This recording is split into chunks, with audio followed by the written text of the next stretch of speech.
Bom, lá meus amigos, sejam todos muito bem-vindos ao canal Politizando. Eu sou o William Jacob. Eu quero antes de tudo agradecer a todos vocês que já estão inscritos. Ontem atingimos a marca aí de 33 mil inscritos aqui no canal, isso é muito importante e em breve teremos uma grande novidade aqui, por isso é importante que você que já se inscreveu ative as notificações. E agora em relação a esse vídeo, se você gostar dele, deixa o like, se não gostar, deixa o dislike. Meus amigos, foi divulgado neste dia 22 de setembro mais uma pesquisa para presidente, desta vez pelo Instituto IPEC, que é o antigo Ibope, o que por si só já levanta a suspeita de muita gente. Eu achei essa pesquisa bem estranha, mas mais importante do que os números, a gente vai falar aqui de algumas reflexões interessantes em relação a esse cenário atual e até de algumas tendências que essa pesquisa nos traz. Por que eu digo que ela é estranha? Porque ela só traz cenário de primeiro turno, não foi feito nenhuma simulação de segundo turno, ela não traz aqui rejeição dos candidatos, não traz votação espontânea, algo que praticamente todos os outros institutos levantam quando vão a campo fazer aí as suas pesquisas. Então, isso aqui realmente ficou, me parece, bem ao gosto dos apoiadores do Lula, porque se você traz cenário de segundo turno, Bolsonaro aparece perdendo para praticamente todos os candidatos. Então isso ajudaria a desafogar um pouco esse medo que as pessoas têm de Bolsonaro e nessa ideia de que só Lula o derrota, o que não é verdade. Rejeição, Lula aparece no Datafolha, por exemplo, como o segundo mais rejeitado. Então quando você não traz esses números, isso pode maquiar uma coisa que acontece na sociedade, que é a existência do antibolsonarismo e também do antipetismo, e o país não merece viver nessa polarização que, no meu ponto de vista, é extremamente prejudicial. Mas vamos lá falar aqui dos números então e trazer algumas reflexões sobre eles. O IPEC ouviu entre os dias 16 e 20 de setembro 2.002 pessoas em 141 municípios, a margem de erro é de 2 pontos para mais ou para menos. Aqui no cenário 1, que ele foi feito agora em setembro e também em junho, então dá para fazer uma comparação aqui. Lula aparece agora com 48% dos votos, ele oscilou um ponto para baixo dentro da margem de erro, tinha 49% em junho. Bolsonaro manteve os mesmos 23%. Ciro Gomes tinha 7%, foi para 8%. João Dória, que tinha 5%, caiu para 3%. Mandetta manteve os 3% de antes. Brancos e nulos, 10%. Não sabe ou não responderam, 4%. Vamos destacar algumas coisas desse cenário que dá para ser comparado com junho. Lula oscilou um ponto para baixo. Tudo bem, dentro da margem de erro, mas vamos avaliar como ficarão os próximos levantamentos do IPEC para fazer a comparação. Outros institutos, como o Poder Data, que faz pesquisa mensal, já por 2 meses seguidos pega Lula caindo, pega Lula em queda. Então, nesse instituto, assim como no Datafolha, que também pega Lula caindo 2 pontos num cenário e 4 em outro, a gente já pode dizer, baseado nesses números, que o Lula bateu no teto e agora faz aquele movimento de caída que muita gente já apontava lá atrás que iria acontecer mesmo. E assim, mesmo ele oscilando para baixo nessa pesquisa e caindo 4 pontos na Datafolha, tem muita gente comemorando como se o Lula já tivesse ganhado as eleições.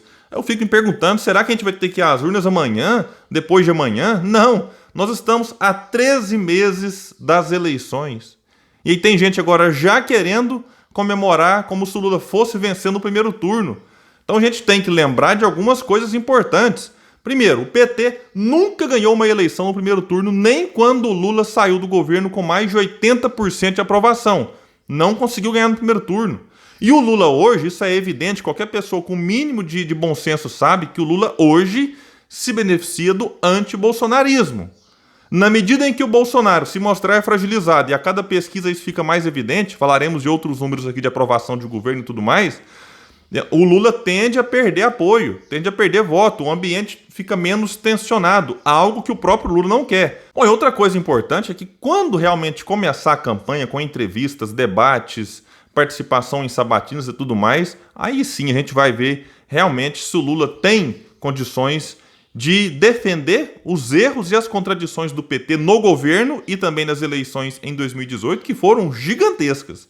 Bolsonaro, que fica cada vez mais fragilizado, e não adianta alguém vir aqui, ai, mas o mito tá forte, olha a motociata, olha isso, olha aquilo. O que eu digo sempre para os bolsonaristas é, vocês conhecem alguém que não votou no Bolsonaro? Vamos pegar no segundo turno, que votou no Haddad, por exemplo, ou que votou branco e nulo e que agora fala, puxa, que governo maravilhoso, eu quero votar no Bolsonaro em 2022. O que eu vejo é sim, a minha cidade votou em peso no Bolsonaro, é de gente que votou nele e agora não vota mais. E que eu vejo até gente que neste momento fala, olha, não, já que o Lula é quem tem mais chance de vencer, eu vou votar no Lula, mas contrariado, tampando o nariz, descontente. Então daqui a pouco o clima vai ficar melhor para a gente debater o que precisa ser debatido. O Ciro oscilou 1 ponto para cima. Dentro da margem de erro, é pouco? É, mas é uma tendência de alta que está sendo captada aí por praticamente todos os institutos. O Datafolha pegou o Ciro crescendo até 3 pontos no cenário ali com o Eduardo Leite, lá ele atinge 12% dos votos. Outra tendência observada é o Ciro ampliando a distância para o quarto colocado. Seja porque o Ciro está crescendo devagarzinho, mas está, e o quarto colocado, que ora é Dória, ora é outro candidato, está caindo. Então a vantagem aqui no IPEC de junho que o Ciro tinha para o Dória, que era de 2 pontos percentuais, já que o Ciro tinha 7 e o Dória 5, agora passou para 5 pontos, o Ciro indo para 8 e o Dória caindo para 3. É o suficiente para o Ciro? É claro e óbvio que não. Não adianta a gente chegar aqui e comemorar que o Ciro está em terceiro, isso não basta para ele ser eleito. Mas eu tenho dito sempre, não é de hoje, é importante para ele manter essa posição, crescendo e ampliando a vantagem para o quarto, para quê? Para ele se fortalecer junto a possíveis aliados e partidos e para que ele seja melhor observado por quem, desde agora, já está pensando no voto útil. De que não quer nem Lula nem Bolsonaro, às vezes fala, eu até queria votar na Moedo, mas a Moedo não vai mais. Eu queria votar no Dória, mas o Dória está com 2, 3% só. E já começa a olhar para o Ciro com mais atenção.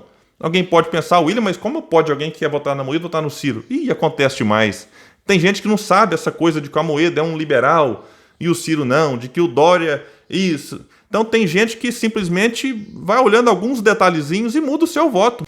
E falando do Dória, caiu 2 pontos, é uma tendência de queda também registrada por outros institutos. E aqui o Dória aparece com menos da metade dos votos do Ciro, uma situação realmente difícil para ele, que tem uma alta rejeição dentro do seu próprio estado, embora ele tenta dar uma maquiada nos números e disfarçar isso. E o Mandetta manteve e aparece aqui com a mesma intenção de votos também do que ele tem em outros institutos. Bom, e no cenário 2, que não dá para a gente comparar, porque não foi feito em junho, nós temos aqui 10 nomes.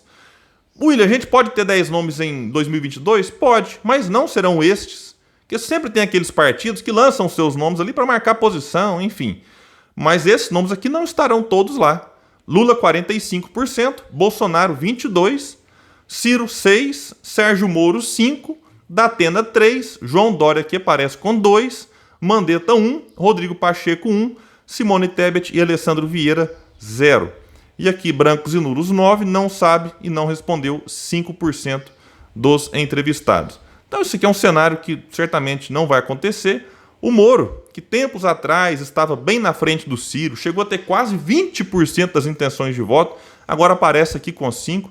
Ele é um dos grandes responsáveis pela tragédia atual, seja porque ajudou a eleger Bolsonaro ou porque, considerado suspeito, acabou ajudando Lula a voltar para o jogo, vamos dizer assim, para a questão aí ter os seus direitos políticos devolvidos. E apesar do esforço do MBL e de outras viúvas do Bolsonaro, duvido muito que o Moro se candidate, mas a imprensa ainda vai apostar nisso, vocês podem ter certeza, ou pelo menos parte dela. O Datena já está com dificuldades dentro do próprio partido, que acabou de entrar, recebeu o convite para ir para o PDT, certamente para tentar o Senado ou o governo de São Paulo pelo partido, claro que a depender das alianças por lá e também das alianças que o Ciro terá em nível nacional. Pacheco, Alessandro Vieira e Simone Tebet continuam aqui muito devagar, não é a primeira pesquisa que o Alessandro aparece sem nenhum por cento dos votos, Simone Tebet até aparece marcando um ou outro ali, mas não me parece aqui que vai agradar o eleitorado.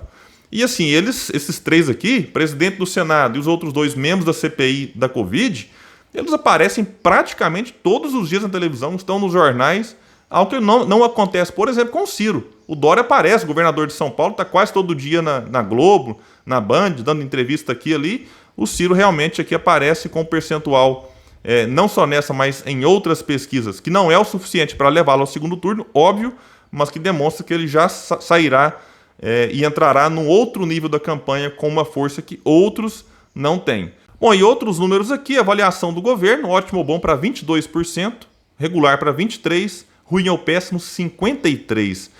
Forma de governar dele é aprovada por 28% e desaprovada por 68%. E todos esses índices aqui numa tendência de piora que, olha, vai ser difícil para ele reverter isso. E 28% confiam no presidente, 69% não. Isso aqui, para quem está sentado na cadeira, realmente é um número muito ruim. E não é por menos, não dá para a gente se dizer surpresa. Eu ainda me surpreendo em ter essa quantidade de pessoas que gostam dele. Quando a gente olha para os números da economia e para coisa no mundo real, é inacreditável que ele ainda tenha esse tanto de apoio. Bom, meus amigos, o que eu tenho dito sempre aqui é assim, estamos a 13 meses das eleições. Então, se você não gosta do Lula, mas está com ele agora porque tem medo do Bolsonaro, ou não gosta do Bolsonaro, mas está com ele porque tem medo do Lula, tenha calma, vamos avaliar os projetos. Não dá para a gente ir para mais uma eleição dizendo assim, não, pelo menos eu vou tirar o Bolsonaro. A gente fez isso em 2018 e muita gente disse, pelo menos tirei o Lula, tirei o PT. E olha onde nós estamos, olha a tragédia que nós nos metemos. Então vamos olhar os outros candidatos. Porque sim, é possível ter um segundo turno diferente desse que as pesquisas nos mostram agora.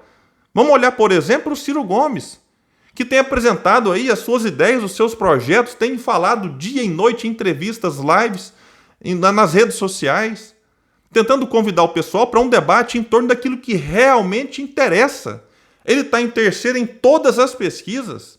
Então, ele hoje é a melhor chance que aqueles que não querem nem Lula nem Bolsonaro, de que juntar forças nele para que ele cresça nas pesquisas e lá na frente ele consiga aí sim ir para o segundo turno e indo, eu acredito que seja contra Lula ou contra Bolsonaro, ele vai ganhar essas eleições. Bom, meus amigos, então, na minha opinião, e vocês podem discordar disso, a solução para a tragédia Bolsonaro não é voltar ao passado que ajudou a gerá-la, mas sim começar a olhar para o futuro. O Brasil tem jeito, mas a solução para os problemas não passa por essa polarização baseada no ódio e desprovida de ideias e de propostas para o país. Por isso, vamos ter muita calma nessa hora, é hora de realmente avaliar os candidatos, de conversar com as pessoas, de fazer o trabalho formiguinha, para que a gente aí sim, ao se aproximar das eleições, consiga ter um ambiente menos polarizado, menos apaixonado e menos odiento do que estamos tendo agora.